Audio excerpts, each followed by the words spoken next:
we're going to go and check something out.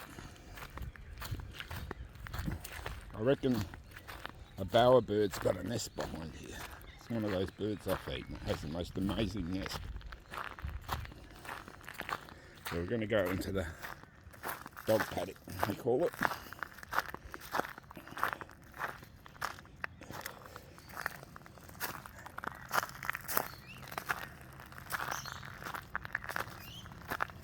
Yeah, it looks dry, doesn't it? I think a couple of months the grass will be up to my head.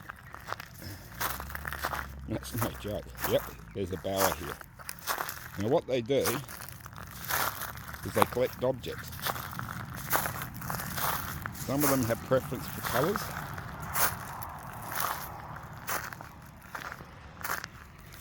But this is the bowerbird nest.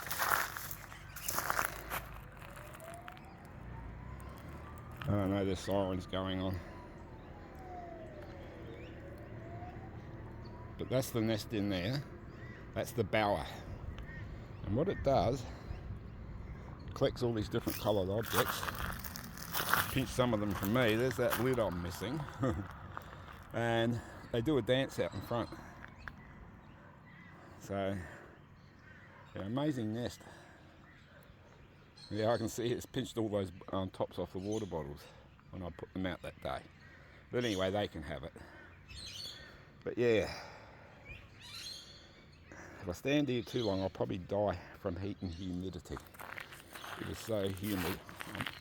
Come out here and you're drenched with sweat. But hopefully, the wet season's coming now. There was lots of storms further south yesterday. My farming weather app reckons it'll be, first rain will be in the 9th of November, so we'll have to see. We'll see how correct they are. But yeah, this is the dog paddock. It's also where everything gets mulched here. So there's all the mulch heaps.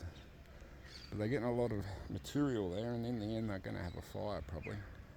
Big fire, and they'll burn all that, but they probably won't do it yet because it's too dry. Too dangerous.